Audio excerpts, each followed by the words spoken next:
Welcome to Embargoed, intelligent talk about sanctions, export controls, and all things international trade for trade nerds and normal human beings alike. I'm your host, Tim O'Toole, and with me again for part 2 of the chips and AI episode is Chris Chamberlain from Morrison & Forrester. So welcome back, Chris. Yeah, great to be here, round 2. And Coleman Griffin and Melissa Burgess are also back for more of the chip talk. Welcome back, guys. Thanks, Tim. Great to be here.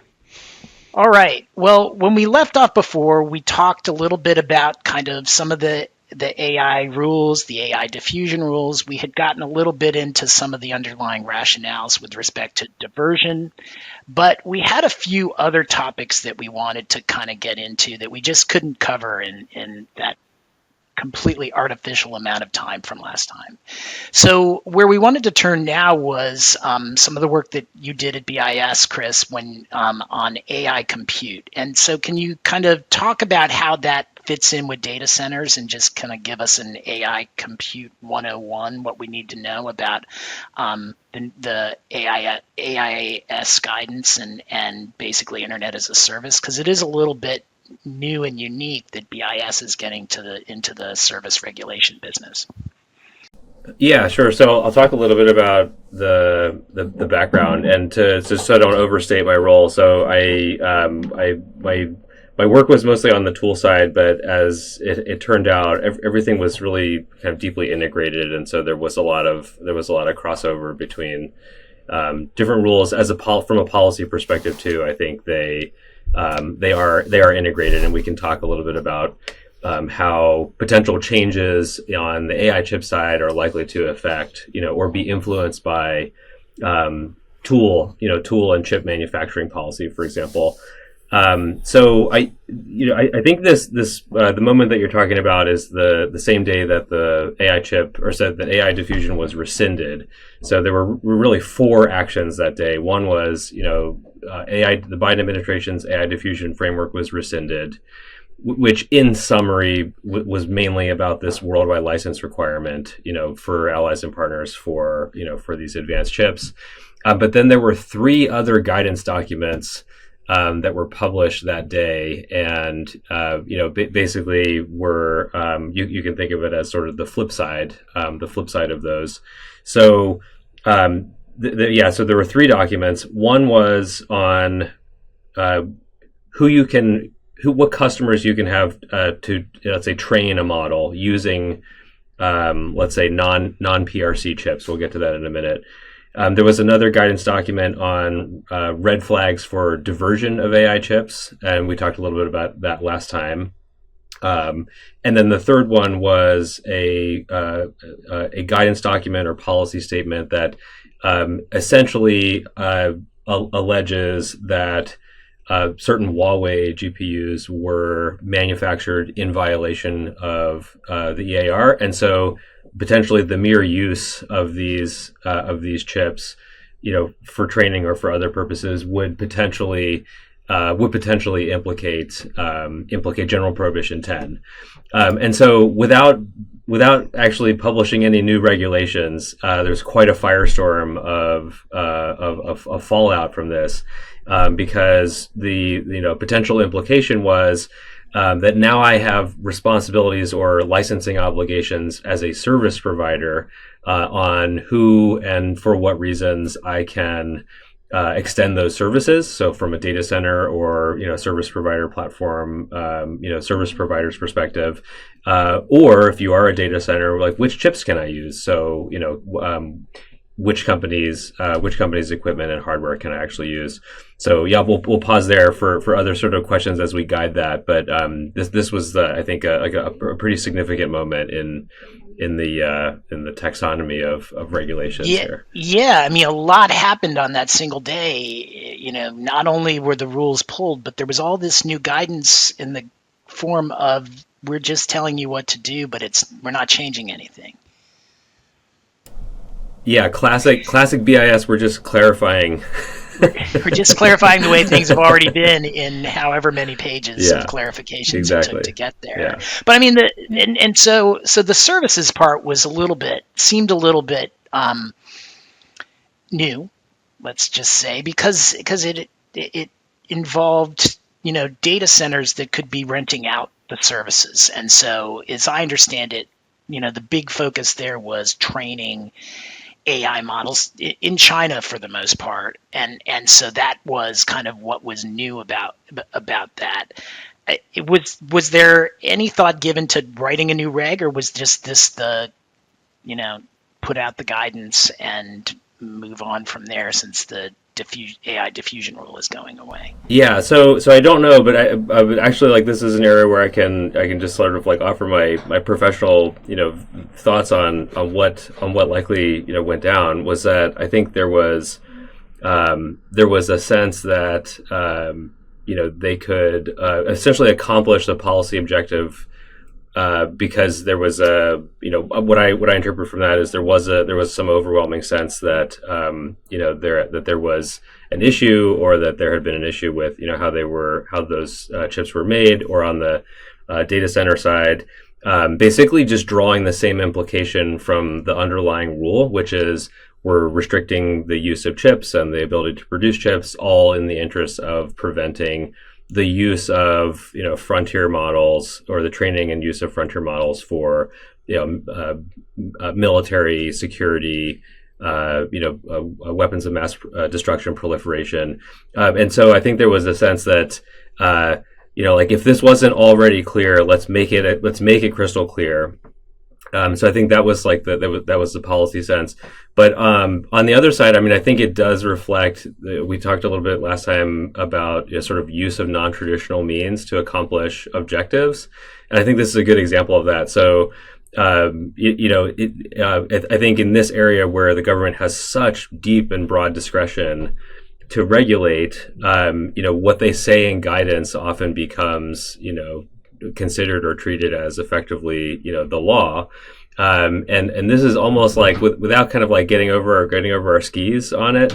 It is very much, I think, in practice an example of that. Where so like you don't necessarily have to draft a new regulation, but you can say, because the rules rely on knowledge, because they rely on particular uses, essentially we can craft that through guidance by saying we'll just fill in the assumption. So it's like an LSAT question. It's like, we'll just fill in the assumption for you. We're going to give you knowledge, and we're going to do it in this document. And and so then now I think that has obviously a bunch of interesting challenges from a compliance perspective when you have that situation. I think that's where people are now, is like sort of trying to work out legally, like, what is actually the threshold? What is the minimum? What can I do? When do I have knowledge of what and for what reasons? And not to get out of it, but like to actually understand, like, well, what? Like, what is it that I cannot do? Because it's not totally clear. Like, it did not totally clarify, I think, the full field in terms of where actual liability would rest for a violation. Well, and that's my question. So I'm going to throw this to the Miller Chevalier Brain Trust over with Melissa and Coleman. So I'm a Malaysian data center, and a Chinese client comes in and wants to rent some compute. What can I do if I have any chips that are subject to the EAR? Well, due diligence. Due diligence. Start with your due diligence. Watch your red flags. What's that? Send them your compliance form. Yeah. Exactly. Yeah. Get it. End user certificate. Yeah. What could, One thing so that- what's go ahead, Melissa. Oh, this might derail a little, but one thing that struck me in revisiting the May 13th policy statement in kind of a little more historical context was how it kind of seems to be approaching at least what appears to be currently shelved infrastructure as a service, ICTS rule. So that was proposed over a year ago now, getting close to 2 years ago now. Looking at infrastructure as a service and know your customer requirements, red flags, due diligence, anyone? That I won't be shocked if that comes back to the forefront as, maybe with not jumping ahead to the crystal ball, but maybe with how are we going to solve this issue? We have a policy statement that's giving us a preview. We have that notice of proposed rulemaking on the ICTS side from a couple years ago. Maybe those move forward, helping everyone get to an end state on at least that piece of the AI chip puzzle. We're not exactly reinventing the wheel. Maybe the policy statement was a shortcut or an interim, a band-aid while that regulatory process is ongoing. But I'm definitely interested to see where that ends up now that looking at the two together, it's this is somewhat accomplishing part of the same goal, just in a temporary fix kind of way. I'll jump in here, and I'd actually be very interested in Chris and Tim's take here. I don't think the guidance actually says you can't provide AI compute to China. I don't think that there's. I kind of suspect that that may be the. Folks may hope that that's how it's read, but I think it doesn't actually say that. I think all it says is that if you're providing AI compute to China, we're gonna closely scrutinize that, and if there's any reason that you have to know that it's connected with WMDs or military intelligence, then that's a higher enforcement risk. Yeah, but very interested in other views on that. So I guess what you're saying is, like, if you know that this is going to have essentially a military end use or user, that it could violate U.S. person requirements in terms of supporting WND or military intelligence end user users, and this just puts you on notice of that. But that essentially, you still would have to have the export of technology to China that would have been not allowed, or a U.S. person involvement in WMD. So essentially, we already have regs out there that would have regulated that, and this just gives you I think, as Chris was saying, kind of puts you over the line on the knowledge, because both of those require some knowledge.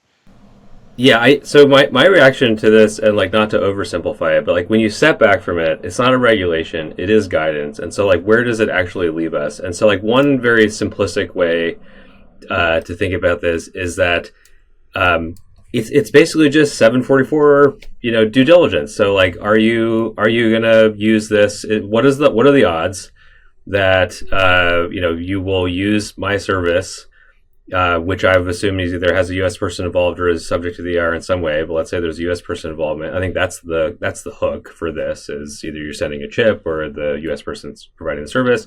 But again, like, basically it boils down to like, you're doing standard. Not everyone is doing it, but let's just call it, like, from like an ideal perspective, you're doing standard Part 744 due diligence. What is the likelihood that I'm supporting WMD proliferation or advanced semiconductor production or other other covered activities.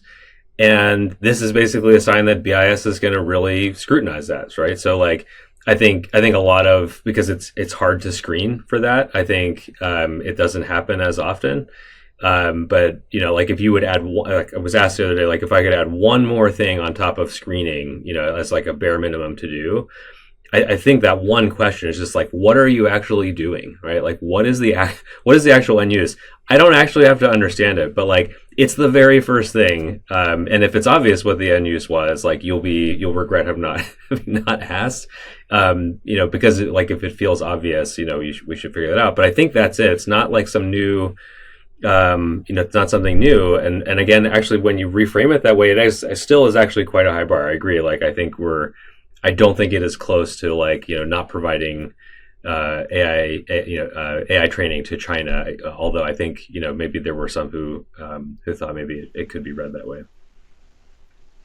So basically, the answer is that if I'm a Malaysian data center, I now have to do a little bit more due diligence if I'm got some items that are subject to the AR, to make sure there's no Chinese military end users, to try and make sure there's no involvement in the production of WMD. But if I do that, then there's no reg out there that would prevent me from doing this. And if I don't do the due diligence, I will still be presumed to have knowledge that that's a possible use that I didn't run down.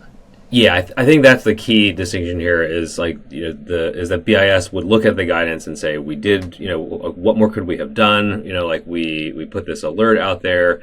There might also be, not knocking on doors that are not visible, to the public, but there's maybe some outreach that says like, no, really, we're serious about this. And then just making sure you have what you would say if you were asked, like, are you sure? Do you know, like, well, what was involved here, and did you ask? And just like understanding red flags potentially, like based on the nature of the end user or the application. I would pause here and just say, like, I think there is more to be desired in terms of like what those red flags are, right? I mean, like in an area where I think obfuscation is there'd be a lot of intense effort to obscure the reality of the situation. If in fact the Chinese military is like working through a front company to train an AI model, right? It's not going to be apparent. And so I think there is a lot to be desired. It'd be great to think through or have the agency come out with guidance that could help on this, because potentially that would make a big difference in terms of uptake. So you don't think that if you just ask, so hey, is this being used to train models for the Chinese military, you'll get the, oh yeah, yes, of course. Sorry, we didn't mention that at the outset. Yeah, I mean, I think we talk about this a lot actually in the agency, or maybe I talk about it a lot, and I think about it a lot. But like your first step is where, like, if you have to force someone to commit fraud in order to get around the rules, right? Like that's the first good step, right? So like, because I think there are probably a lot of data centers that are just not even asking that question. So like that's step one.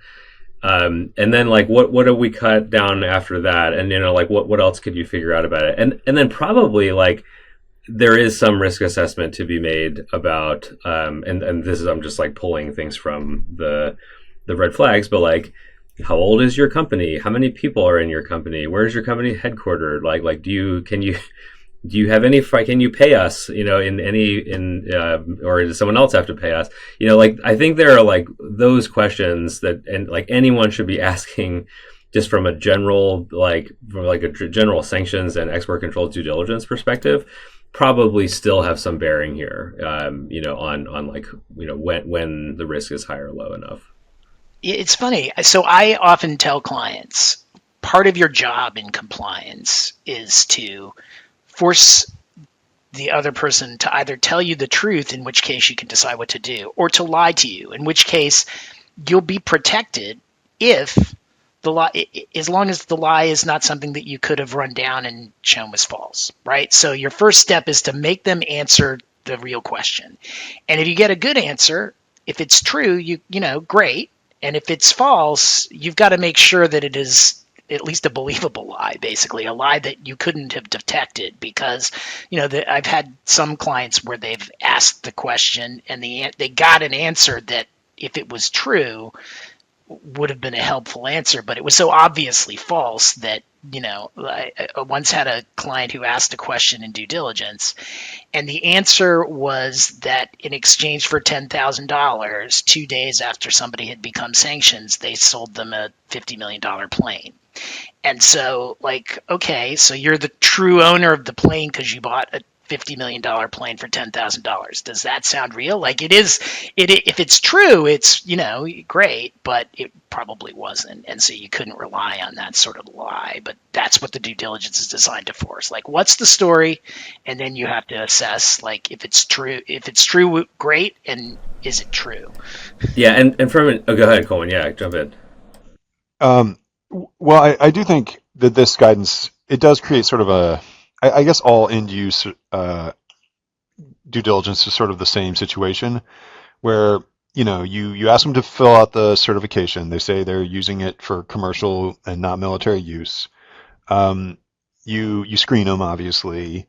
You Google them, and it looks like they're making, they're using the AI compute to make cat videos or whatever. But you're in China, they're in China. And so then you kind of just have to tell the client, I think this looks fine. I can't, it's always a little bit unsatisfying though. It's always a little bit sort of like, well, we don't really know. They're not turning around and providing it to, um, the Chinese military. It'll be if we ever actually see a front company that's obtaining AI compute and see the inner workings of that, that'll be fascinating. But it is just sort of a kind of a little bit of an uncomfortable situation.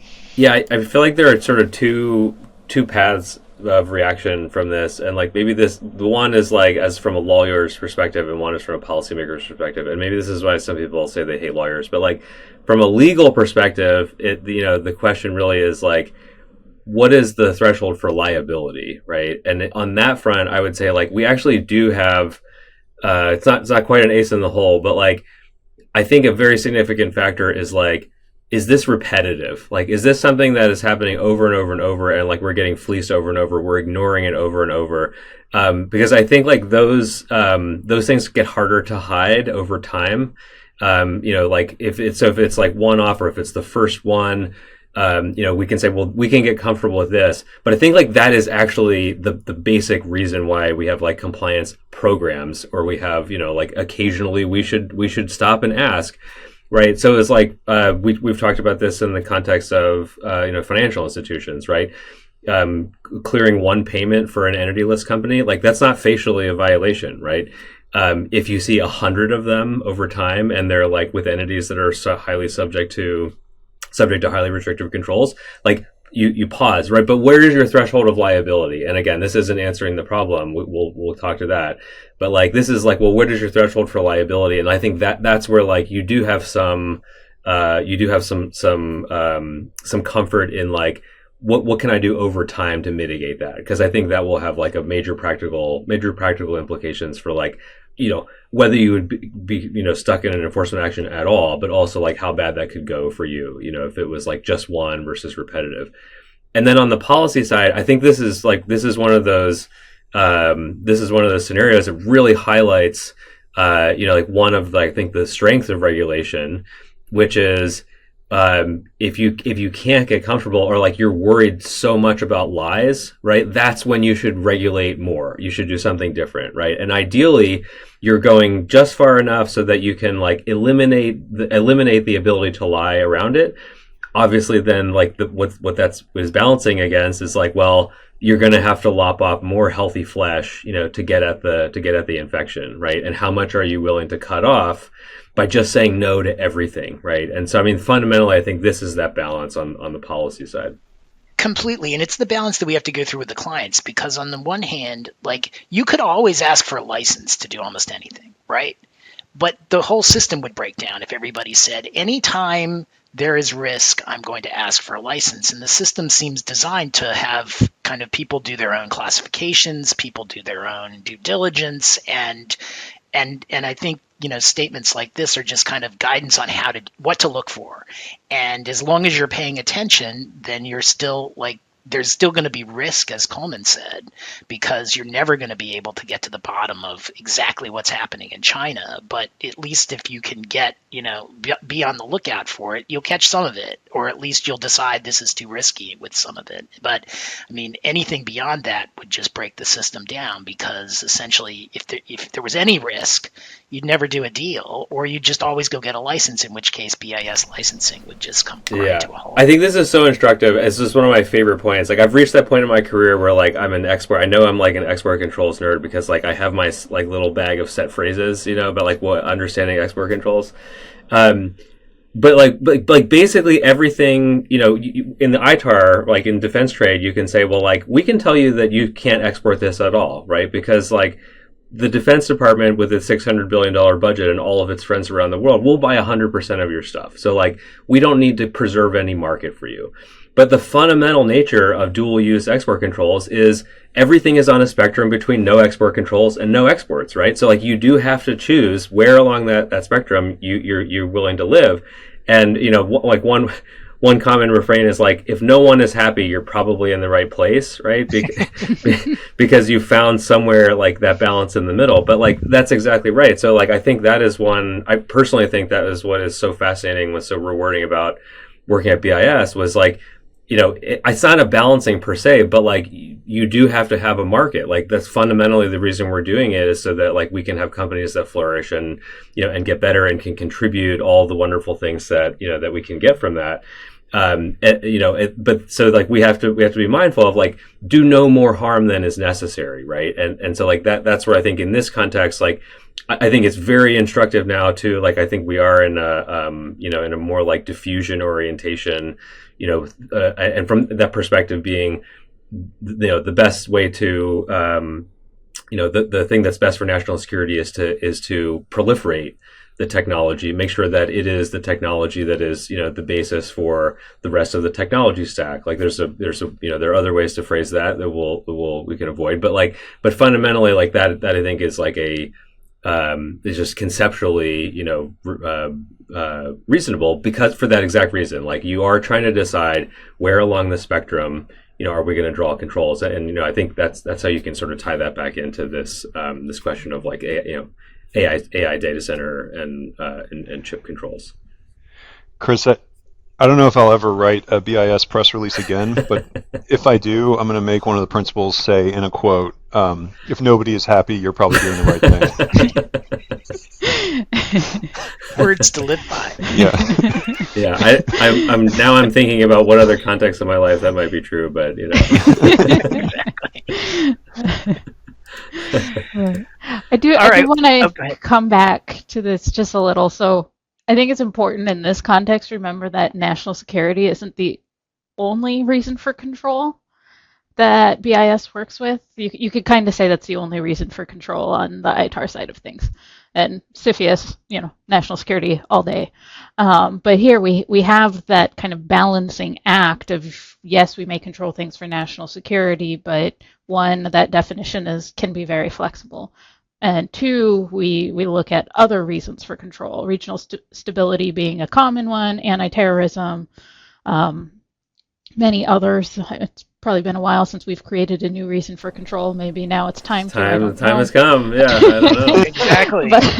But I think that is also helpful in terms of the flexibility. And I think even going back to our conversations in part one of this, where we were talking about, is informed and export controls as a trade tool. National security at the end of the day, maybe it doesn't change, but the foreign policy mechanisms for getting there do. And so I think that's why, even though it's a little tough because it's regulations, not just policy statements, there is a good need for some flexibility with export controls and kind of bringing them to bear to try to mesh some of these goals as much as we can. Yeah, I think it's an astute way to look at it, and I think it does harmonize with that sense that like export controls are not a strategy. Like they will never be a strategy. They can be part of a strategy. And I forget whether we talked about this last time, but we had conversations all the time. And sometimes because I wasn't an engineer, I felt like I could stick up for engineers who might feel like uncomfortable saying this, but the faster you're running, like having more of an advantage, more of a lead, the more bandwidth and flexibility I think you have to say no to exports that are otherwise not technologically sophisticated, right? But otherwise, from a technology perspective, I think like very frequently, the agency for like national security foreign policy reasons, looks at things and says, like I hear you, I don't like that this is happening, but like I did this technology when I was a junior in college, like 30 years ago, and so I can't conceptualize how like this technology can possibly implicate national security, right? Obviously, we have like a whole set of end use and user controls where we do have heightened restrictions, but I think like when we're talking about list-based controls, like which items should have like destination-based, right? So that's what we're getting at here, like destination-based controls, how do those fit together? Like that's where those hard questions come up. Is like what are we actually accomplishing with this control? I will just say is like we heard it all the time. Like industry is super frustrated all the time. When they feel like really their only advantage is like they have good sales and marketing and support. But like there's fundamentally nothing special about the technology, and that they're ceding many billions of dollars of advantage, basically, and the customer will get a 99% solution, right? So like we have, question, well, whether we have exactly whether we have accomplished the objective. Like, I don't think that's true in every case, but like fundamentally, that's that tension is, and I think it is felt most intensely where you're trying to decide like what whole destination can we not send this item to, Yeah, I mean that has been a frustration of clients that I've had. Has been this scenario in which we'll have, and often it was not BIS, it was some of the other agencies in the interagency going crazy about a technology that the clients, that the customer could purchase from Europe without a license. And so you've got clients who are saying, why did they care so much? They're just going to go buy this exact same thing from a competitor, and then the competitor is going to make money, and the export itself will not be controlled in the sense that they'll get exactly the same product. It is a constant frustration, and I think it is one of those things where when you're balancing this, at least in some instances, we've had good luck getting licenses under that theory, but it is hard to do the research because you basically have to go out and prove that your competitors' products are both available without a license and just as good as yours, which is often not something that the clients want to admit to in writing. Yeah, and we could do another podcast on like defense trade, right? Or like USML updates, because I think it is so important. I'm actually really like, it's heartening. Actually, I feel like DDTC seems like it's humming along, and like they're putting rules out and doing their thing, because like in that context it's even deeper than that, right? And like, not to have an aside, but it's even deeper where it's like, if the best product is ITAR controlled and someone doesn't buy it and buys a 90% as good product that's because it's not ITAR controlled, you've actually done net harm to national security because your partner or ally is not buying the very best product on the market, right? Like, so that's like our alliances are weaker, right? I mean, that's like that's why I think it is so important, that we like that, just from a American taxpayer perspective, that we like are very rigorous about like what are the items on the USML, and like, when will use or purchase of those, have those implications. It's like we really should avoid I think, and personally, I just think we really should avoid those situations. I to bring it back here, actually, I feel like this is actually like one of the reasons why there is a diffusion orientation on AI chips. I think the fear is, will our allies will not only use, products from what's considered an adversarial country or adversarial companies or entities, and like they won't use the best, right? So like, not only will like they be using what would they would argue are like less advanced or less capable items, like they're gonna be using items that are sort of antithetical to the policy objectives. So I think it does it does play in here. I think that's a lot of what's driving this, like a diffusion orientation. Agreed. All right, anything else, or should we move on to semiconductor manufacturing equipment? And I know this is another big area of your expertise, Chris.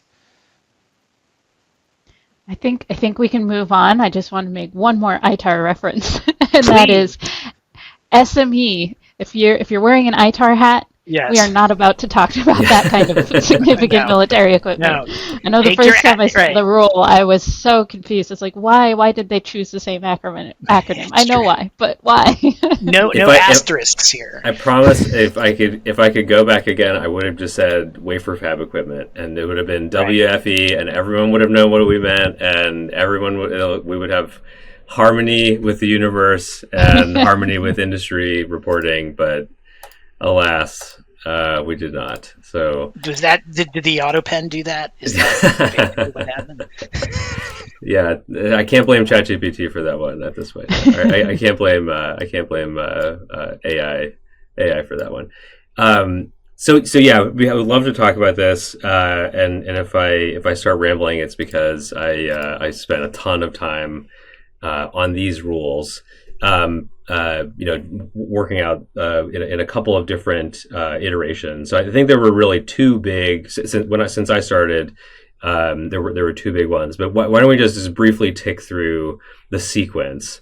And then I'd love to like just take a step back and bring it back into like, well, why is this a feature of this rule set at all, right?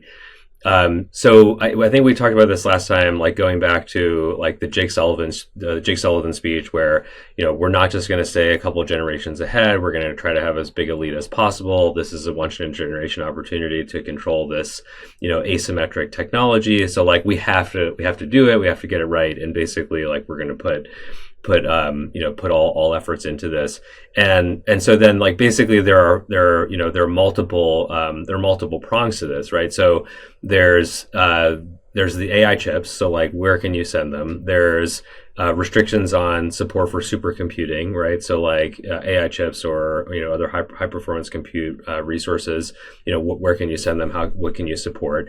And then there's production of the chips, right? So if you can make your own chips, it doesn't matter what controls we put on the chips, right? You'll make your own. And then the fourth piece, I think sometimes gets forgotten, but is actually potentially the most important, at least like from a principles perspective. And that's if you can make the tools to make the chips, then you don't need any of the other controls, right? So like that is actually like in a sense the whole ball game is like, can you make the tools to make the chips, right? So but it just so happens to be though that like the U.S. and like one or two or three other countries have such an overwhelming market share and market share on the tool production. I think that's where like that plus the chip side are where most of the attention has gone. But the rules do contain restrictions on support for all practical purposes. The country that is most affected is China. So like Chinese semiconductor manufacturing tool suppliers. So to just like to take those four pieces and step back again, like the unifying thread is, if you have your own chips, you can make the supercomputer to train whatever you want. And, from the policy objectives of this rule, the game is over, right? So then each one of those is a step backwards in the supply chain, all potentially leading up to that, right? And I think it's important to think about like, it is rational, I think, in a sense, or at least we said this in the rules, like we rationalized them sort of going from like narrow to broader, for that reason exactly. And so then you have really difficult decisions at the back end of this where you're saying you could make a 5 nanometer chip that lets me just as a cell phone chip, or is like a totally innocuous piece of technology, or you could make these chips that we're really concerned about. So like if you can do one thing, you can do the other. And so like when you're at the chip level, you can be very precise and like this exact chip with these parameters, to these end users, to these countries. And then as you back out of that, like you're forced to make more and more difficult decisions about, like, well, what tools should be allowed into to China, for example, like, or what tools should be allowed into to countries where we have concerns about, basically like arms use of this. And so that's that inherent pressure. And so just to bring it back to the policy environment we're in now, like I would expect that it's like one way to think of it, unfortunately for some parts of the industry, is whether you want to sell chips or not, right? Like whether you want to sell chips or not, that probably has implications for like what else you're willing to sell into that market. And so like very, very important question is like, well, where does the technology stack begin and end? And like which parts of that do we want to, be more diffuse or more restricted? Yeah, I mean, and how do you figure that out? I mean, I've always thought about this with the entire CCL. It's like, well, where do you get these experts to kind of walk you through, or maybe you had the expertise yourself, or someone within BIS policy had the expertise, but coming up with the expertise is to figure out which technology to control seems like a very confounding problem. I'm curious to hear how this was solved here. I think it is. I mean, I think it is a challenging problem. I would say, companies have as much interest to sell their products, and so, often they are, there's no way around identifying the capabilities of your products. if you want to sell them. And so, those are usually the starting points, right? Just understanding like, well, what was this for, right? Like, what was this product for, right? Like, and it was developed in response to this technology node, or so like there are some starting points that you don't necessarily have to be an engineer, to figure out. But I would say then the process after that is like actually refining down, answering some of those difficult questions around, will this control be effective, right? Especially for controls where we're saying, there's no legitimate end use for this tool in the entire jurisdiction, right? You better be right? Like you better be right, or like that company's, that whole market share will just go away. And if there are alternatives, like they will use them, right? And like there will never have been a better incentive to use the alternatives when you like literally can't sell to any end user in the destination. But then beyond that, I mean, I would say no one will be surprised that like companies have strong incentives to provide technical information on their tools, and that is definitely part of it.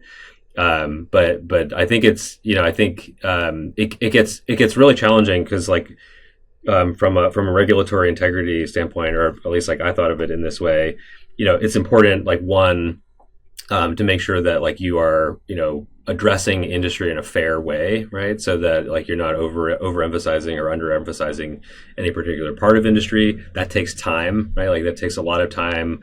Like there might be shortcuts, that you could take, but like just trying to make sure that you have like the regulation has integrity. That does take time. And then there is just a ton of engineering talent at BIS. I mean, really, I know there have been a lot of departures, but there are a lot of people who deeply understand the technology, and I very much hope and expect actually that this will remain the case. Not only at BIS, but at other agencies as well. I think actually like to the extent we will see hiring outside of like enforcement per se. I think there is a strong desire to see, engineers, come into the government, work on these issues, and really bring that to bear. But I would say, yeah, it's like there's no secret. There are actually just really talented scientists at in the agencies. Yeah, and I suppose that companies that make these these items in the U.S. would be kind of happy to share information about how it is that you can keep anybody outside the U.S. from manufacturing the same stuff. It probably gives them a bit of a competitive advantage. Yeah, it's tricky. I would actually say that, like for what it's worth, I think a lot of people would just not believe me. But like competitive advantage in economics actually have virtually no role in discussions. Like, and in fact, it's almost the opposite. Like to the extent I think about like competitive advantage in economics, it's just to make sure that I'm not actively disadvantaging, like my own, Right. like the U.S. industry. But like, I mean, really is like, it's not that we don't think about like economic impact. That's something different. But, like I think there's actually like quite a lot of pride in like not having the export controls be like a tool of economic, economic. Oh, no question. Yeah. I'm not suggesting that BIS is doing that, but I'm suggesting that they may have incentives. I'm a private industry, and BIS comes to me and wants to work to kind of know more about my technology so that it can figure out how to keep equipment that I make out of China. I'm doing the calculus in my head, and I'm thinking, okay, so if this equipment doesn't get sold to China, that means that there won't be any competitors over in China, and so I will have a monopoly. They may not say that to BIS. They're cooperating with BIS because they're just trying to do their role in protecting American national security. But I would think that in the back of their head, they're also thinking, hey, this actually could work out okay.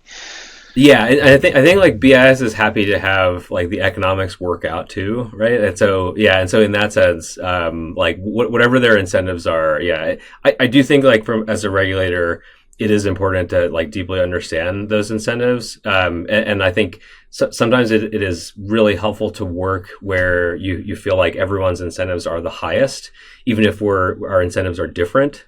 And so I think there are, like features of these rules, where like, for the most part, like most parts of the industry are aligned. And it's usually because like if we do some control, it would have impact without negative impact. Had a positive impact on national security without negative impact on on the business side. But yeah, for sure.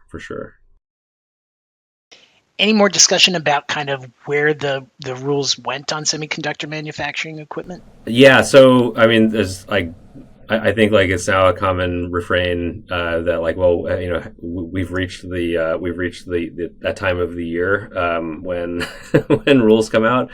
I personally, I really have no idea, but I do think like there will always be a natural impulse to update periodically, and actually I hope that this is like some of the work that BIS continues to do, like even in like a difficult like geopolitical environment. Like just a sort of regular order work of like, this needs to be described more accurately, or like we said it this way and we didn't actually get all the tools that we meant, or like that work I hope will just continue, right? Like more like quote unquote regular order. And I think that's also work that like the allies with their regulatory structures, like that makes sense. That makes sense for them. So like that, I do expect that we will see more. That we will see more of that. I think like the bigger question is like, would you see, very significant like entity listings, or very significant, like significant broadening, beyond like more like quote unquote controlling choke points, if you will. That and like that's an area where like obviously I'm not in those conversations, but like if I were like when I think about like how do what do negotiations, like bilateral negotiations, look like?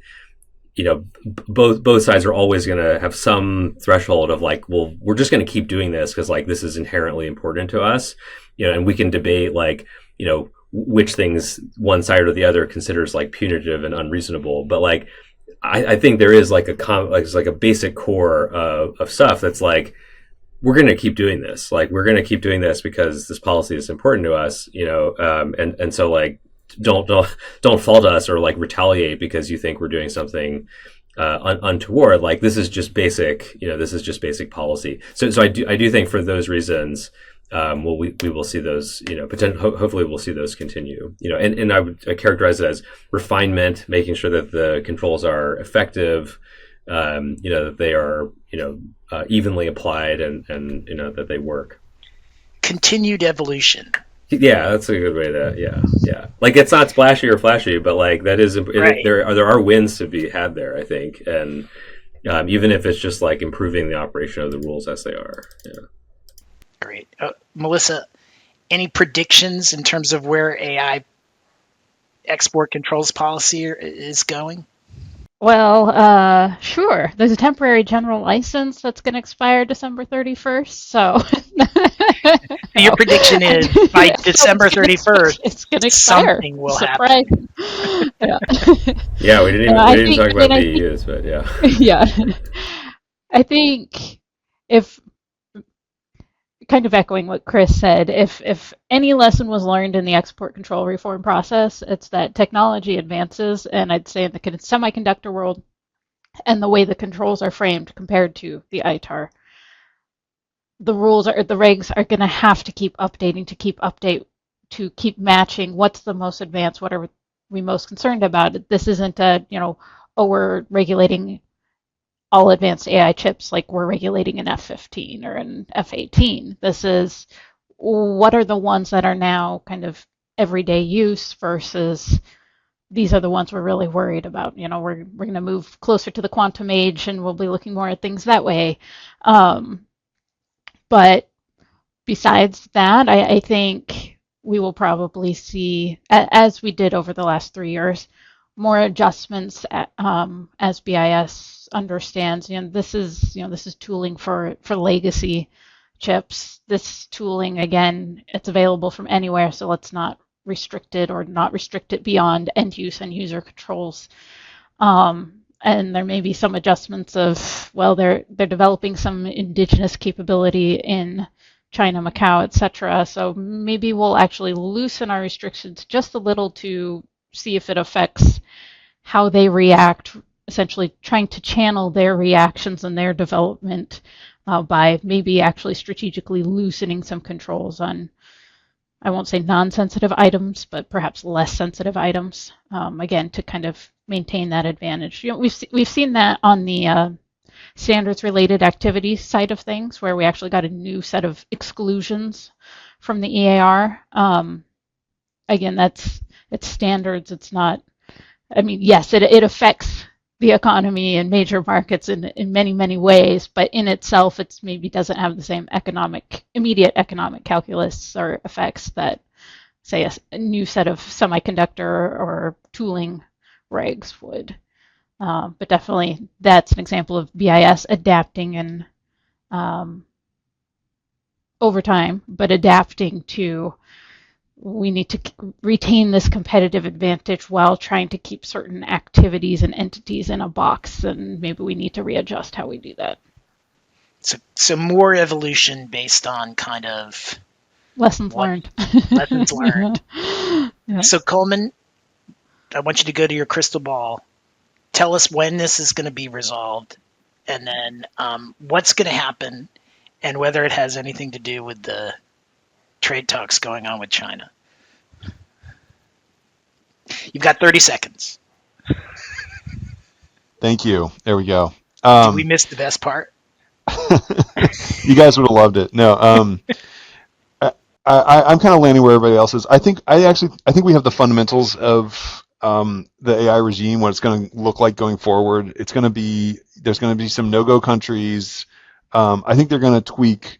I think they need to think through more how they're going to deal with diversion, because that's just not a solved problem, especially in markets that we do want on the American tech stack, like Malaysia or Thailand or Singapore. But I think fundamentally the contours of the semiconductor manufacturing chip equipment and AI chip stuff is kind of in place, and it will just be refinement. All right. That's the final answer.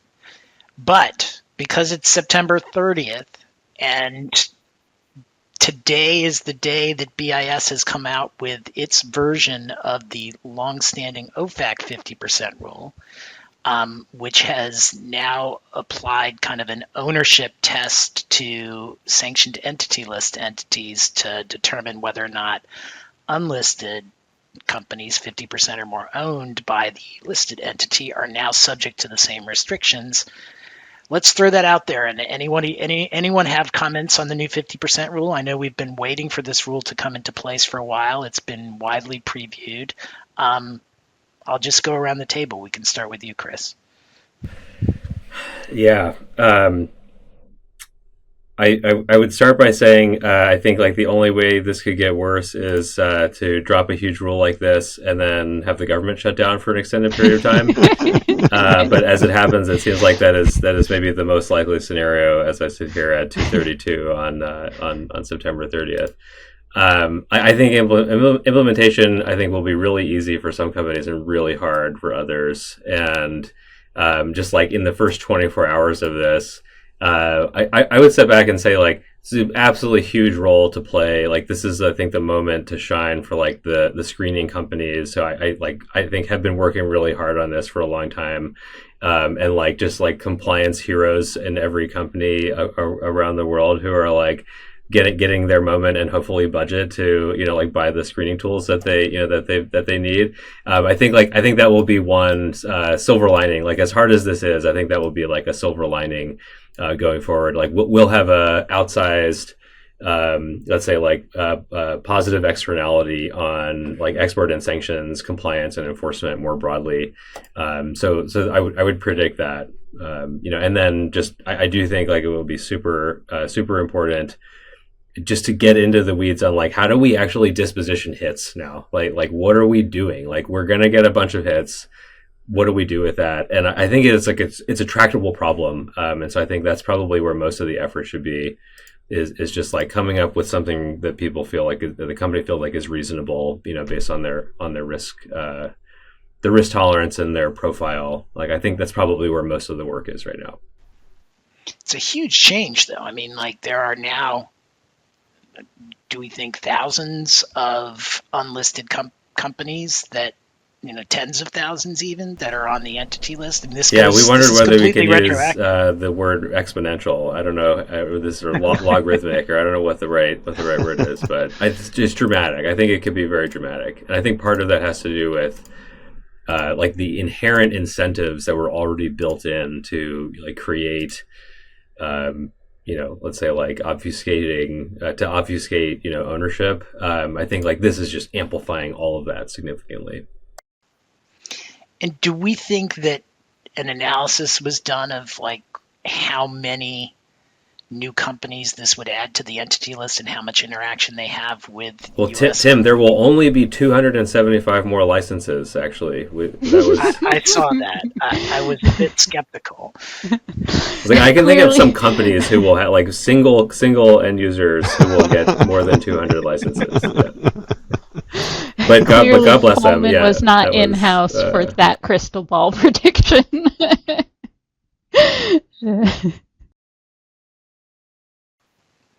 All right, Coleman, you're next. Let's hear your crystal ball prediction. What is going on with the 50% rule? Or just thoughts on the 50% rule. I mean, I don't hate it as much as everybody else does. That's encouraging. I think when you come from the OFAC world, it's like, yeah, we've been doing this for 10 years. I think there's obviously two problems. There's the learning curve for a lot of exporters who weren't doing it before. Especially if they weren't doing business in high-risk jurisdictions like Russia, now they have to do it for China. And then there's also the problem that we talked about a little bit, Tim, which is, when you put somebody on the OFAC list, you know that all their subs are going to automatically be blocked. But when you put somebody on the BIS list, you know that they're not, and so that could have changed, who went on the list. It could have led BIS to be more aggressive, putting big Chinese companies on the list, but knowing that it wouldn't cut off too much trade because it's just the parent. All that said, I do think that this is going to cut down on diversion, and I think in a way, I think after we get through all this kind of like the learning curve, I think this actually could make things easier in some way, because I think you really should have been thinking about ownership anyway, because it's a diversion risk. It's a diversion risk if you're selling to a sub of a listed company, and your due diligence should have, we would hope that your due diligence would sort of pick up on that. And so this is in a way, it's kind of like it's creating sort of like an algorithm for that kind of diversion risk. It's like, is it owned 50% or more by a listed person? Then no go. So I'm sure that the compliance personnel out there who are listening to the podcast, what Chris said was very diplomatic, that this is a silver lining for more resources and attention. And what I'm saying is sort of going to be less popular. But I do think in the long run, this is probably a good thing. Yeah, no, I mean, look, it does make things cleaner. That's the nice thing about OFAC's 50% rule. You know what the rule is. You know who it applies to. You know that what the immediate consequences of the listing are. And with BIS's rule, it was a lot more murky because you had the listing, and then you had this like, you should know that if you're dealing with a subsidiary of a listed company, you need to do heightened due diligence to make sure they're not diverting. And it's like, okay, so I've got to get inside the parent-sub relationship and figure out whether or not the sub is going to actually send my stuff to the parent. And it gets back to what we were talking about before. You could ask them.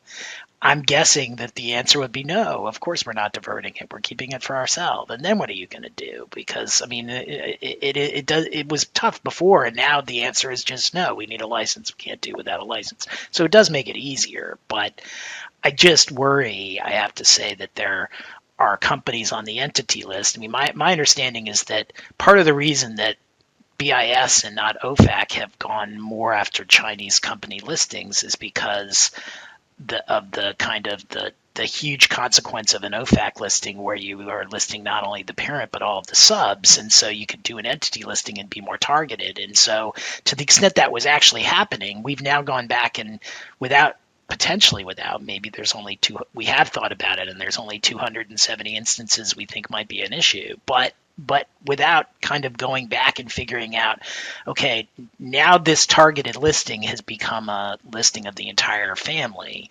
Like, what does that mean? We just are like, It's easier. 50% rule applies to OFAC, applies to BIS, and we're done with it. And we'll find out what the consequences are, as Chris said, as the government is shut down. So that's my worry.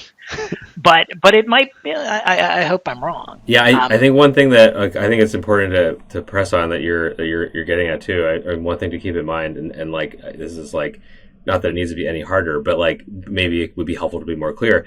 Like it doesn't actually change any of the challenges or issues around actual listings, right? So like this rule does nothing to help exporters decide do I have a listing match, right? Like even if you have a 50% owned entity, like ultimately the legal analysis and enforcement risk and liability is going to tie back to like, is there a listing, right? Like, is there a root listing, that would result here?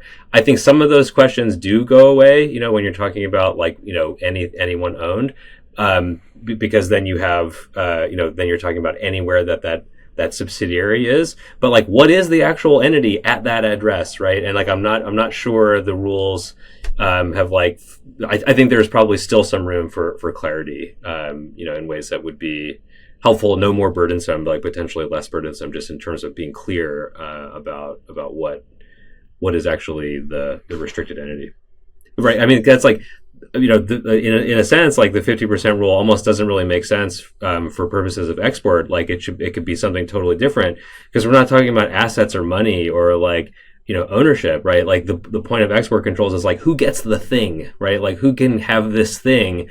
And I think like fundamentally that's a very different question from like, who should have the benefit of this property wherever it is, right? Like I think those are two totally different, two totally different things. So I think like in some sense, like this does sort of quickly catch up to like what might be standard practice on that side. But then like hopefully there will be some flexibility to unwind some unintended consequences where like that policy just doesn't work. Like it just like if that's the policy to keep sensitive things from going to sensitive places or people, and you have things caught in license requirements, like hopefully there will be some flexibility to unwind or to unlock some of those things. So Melissa, what's the correct answer? What's the correct answer? Well, we now have an official secret entity list. It's the one that all the due diligence companies find for us. One thing, tying back to our first episode, one thing that I found interesting in here is the use of preamble language as an is informed a statement. So in this entity list rule, we have BIS is also informing the public about significant minority interests by entity listed companies. And they have a flag in there that jumped out to me from the OFAC side of overlapping board membership or other indicia of control. That's a red flag. It's subject to the 50% rule, but that's a red flag. And that's something on the OFAC side. We might look at those same considerations, but at least in the US, control isn't what determines that you're captured by the 50% rule. It's a red flag, it's a risk, but it doesn't capture that. Another interesting thing about this rule, which I think was very logical, was this doesn't apply to those address-only entity listings, of which there are just a few. So if you find someone who has that address and they happen to be 50% owned or something, they relate back to someone who has that address, that one appears to be carved out for now, probably because it's just way too difficult to figure that one out. But that's a very minor silver lining, I think, of the rule.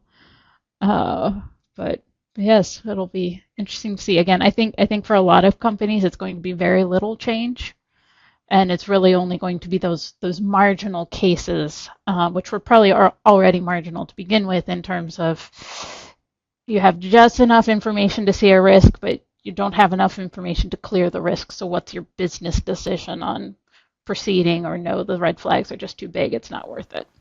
Well, and one of the things that I saw in the discussion of the rule was, I think in that set of circumstances, BIS, you have to come in for a license. If you can't clear the risk, you can't do this without a license. So it is one of those they've Yeah, now they told actually us. have a term, right? We'll see how much life this gets, but it's the unresolvable red flag entity, right? It's like I was like as soon as I read it, I was like somebody got this morsel locked down into, because now that it has a name, it's like we'll have the URFE, we'll have a code for unresolvable red flag. We got an ERFE We got an here. ERFE here.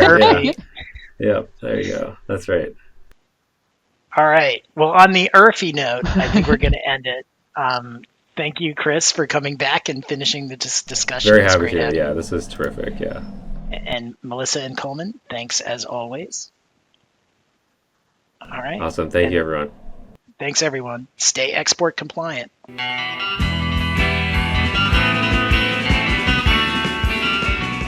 Produced by Heartcast Media.